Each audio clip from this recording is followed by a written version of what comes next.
सबसे पहले तो आप सभी को मेरा हाय हेलो नमस्ते। मार्च की 27 तारीख को पड़ रहा था संडे और इस संडे को बर्बाद ना करते हुए हम निकल जाते हैं घूमने मंदार हिल। वही मंदार हिल जहां पौराणिक कथाओं के अनुसार देवताओं और असुरों ने समंदर मंथन के लिए मंदार पर्वत का प्रयोग मंथनी के तौर पर किया था।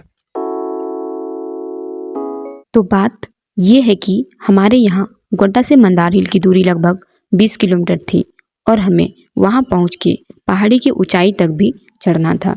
इसीलिए हमने धूप को ध्यान में रखते हुए हम सुबह के 6 बजे ही रूम से निकल जाते हैं।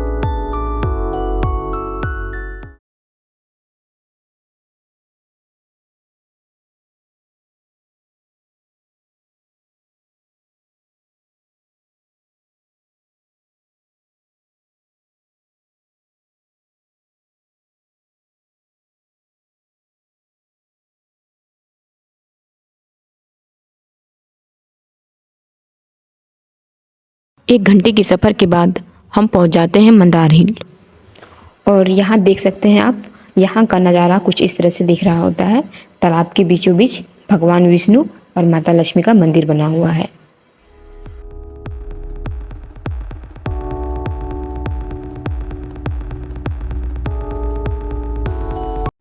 कुछ देर तक इस दृश्य को निहारने के बाद हम निकल जाते हैं आगे मंदिर की ओर।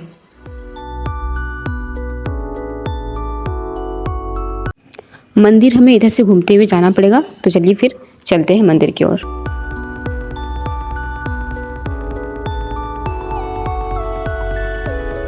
मंदिर जाने से पहले हम चले जाते हैं स्नान घाट।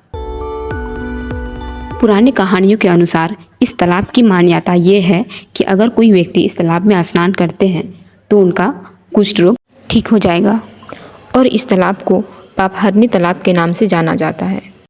इस पापहरनी तालाब में पैर हाथ धोने के बाद हम निकल जाते हैं मंदिर की ओर भगवान जी का दर्शन करने के लिए।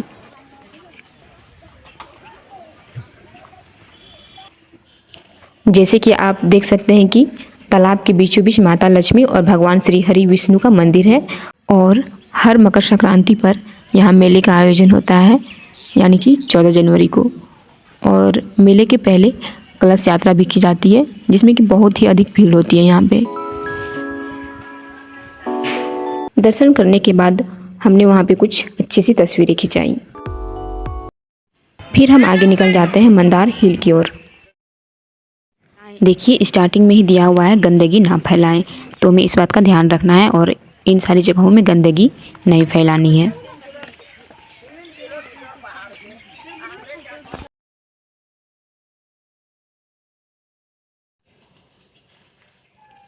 देख सकते हैं हम यहाँ से चढ़ने का स्टार्ट किए थे और अभी यहीं तक पहुँचे हैं।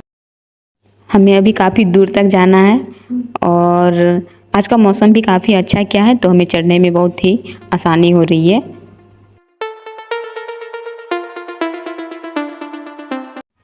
आप जब भी इस पर्वत पर चढ़िएगा तो साथ में पानी की बोतल ज़रूर कैरी कीजिएगा, क्योंकि इसकी जो ऊंचाई है वो 700 फीट ऊंचा है लगभग।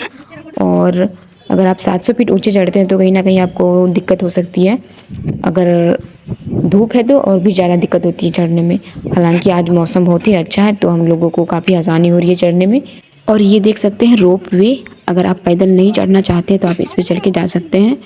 और हम लोग तो पैदल ही जा रहे हैं क्योंकि हम लोगों को थोड़ा बहुत इसमें चढ़ने में डर भी है और हम लोगों को थोड़ी सी मस्ती चाहिए होता है, तो हम लोग पैदल ही चलते हैं और पहाड़ों पर चढ़ने का एक्सपीरियंस करते हैं। हवा वगैरह चल रही है तो काफ़ी अच्छा लग रहा है चढ़ने में।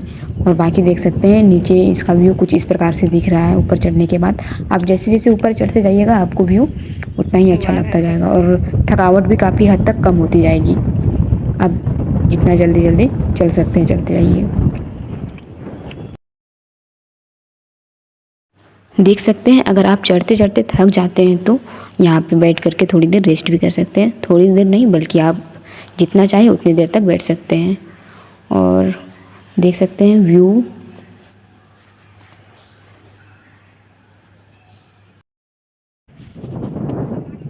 वो रहा पपरनी तालाब, जहाँ से हम लोग पहाड़ पे चढ़ने का शुरुआत किए थे और अभी यहाँ तक हम लोग पहुँच चुके हैं। काफ़ी दूर तक हम लोग पहुँच चुके हैं और भी हमें आगे उतनी ही दूर जानी है जितना अभी हम लोग चढ़ के आए हैं। हालांकि उससे ज़्यादा ही दूर है। अभी सीता कुंड वो भी देखना बाकी है। वैसे तो सीता कुंड के बारे में कई सारी कहानियाँ प्रचलित हैं, लेकिन जो मुझे पता है वो मैं आपको बताना चाहती हूँ।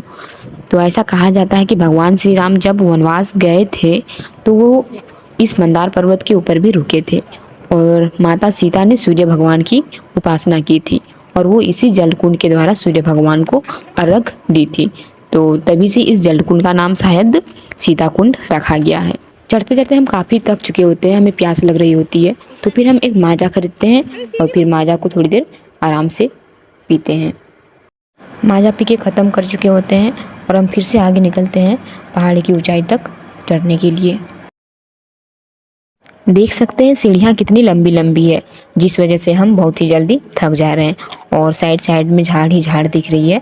आगे ब्लॉग में बने रहिए, हम आपको दिखाते हैं आगे यहाँ की रास्ता। देख सकते हैं अगल बगल बस आपको झाड़ी के अलावा और कुछ नहीं दिखेगा, बस झाड़ी ही झाड़ी है।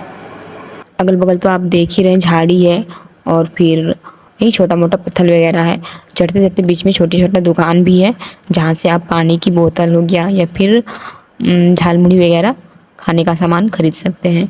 और साइड वगैरह देखिए पत्थर दिया हुआ है, एक मूर्ति भी यहाँ पे बनी हुई है और व्यू देख सकते हैं आप, कुछ इस प्रकार से दिख रहा होता है। और यहाँ पे कुछ गुफा है जो कि हम आते वक्त देखेंगे। और ये देखिए बीच में शिवलिंग का भी मंदिर दिया हुआ है पहाड़ के ऊपर में, जो काफ़ी हद तक काफ़ी सुंदर लग रही है। काफ़ी थक जाने के बाद हम फाइनली मंदिर तक पहुंच चुके हैं और ये देख सकते हैं सीढ़ियाँ इतनी लंबी लंबी है कि आप ना चाहते हुए भी थक जाइएगा। बाकी मंदिर देख सकते हैं, प्यारा लग रहा है और खूबसूरत भी। ये जैन धर्म का मंदिर है। और चलिए आगे देखते हैं क्या क्या है। इधर तो कुछ दिया हुआ नहीं है और अंदर जाके देखते हैं क्या क्या है।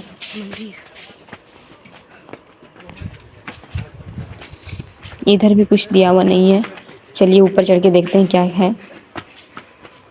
देख सकते हैं यहाँ पे भी और कुछ तो दिख नहीं रहा है, लेकिन यहाँ की दीवारें जो हैं वो बहुत ऊपर दी हुई है, बाकी सब देखिए।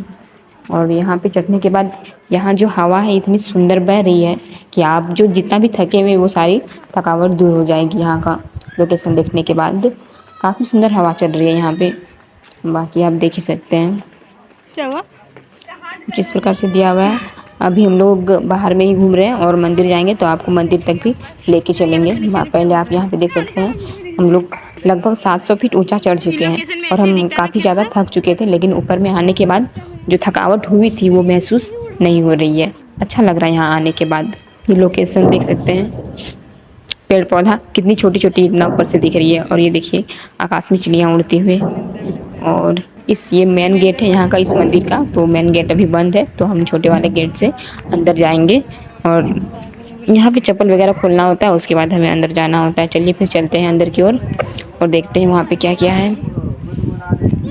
तो ये गेट है जहाँ से आप अंदर जा सकते हैं और बाकी यहाँ पे मार्बल वगैरह लगा हुआ है और उतना कुछ खास नहीं है बट सही है। इधर कृपया दान दे के पुण्य का भागी बने, दान पेटी वगैरह दिया हुआ है। दान देना अच्छी बात है, जब भी आइएगा तो दे दीजिएगा। और यहाँ पे कुछ मूर्ति वगैरह दिया हुआ है जो कि मुझे नहीं पता किस चीज़ का मूर्ति है, शायद कोई जैन धर्म का ही मूर्ति होगा ये। और बाकी एक ये साइड भी है जिसमें कि बहुत बड़ा सा जैन का दिया हुआ है यहाँ पे मूर्ति। देख सकते हैं कितनी बड़ी मूर्ति बनी हुई है ये और अच्छा लग रहा है यहाँ पे धार्मिक स्थल में। यहाँ का जो वातावरण बहुत ही ज़्यादा शांत है। यहाँ पे बैठिएगा तो आपको थोड़ी देर अगर आते हैं तो बैठिए इस जगह में, बहुत ही ज़्यादा शांत है ये माहौल। अब देख चुके हैं, चलिए अब बाहर चलते हैं। बाकी देख सकते हैं गेट वगैरह, यह अगल बगल में कुछ फ़ोटो वगैरह लगी हुई थी और बस यही है यहाँ पे। और ये है इधर साइड का जो कि अच्छा लग रहा है इधर में भी, लेकिन जो हवा जो यहाँ पे चल रही है ना वो तो बहुत ही मस्त है। यहाँ से कितना दूर है स्टेशन मंदिर? बाकी आप देख ही सकते हैं मंदिर का लुक काफ़ी अच्छा लग रहा है।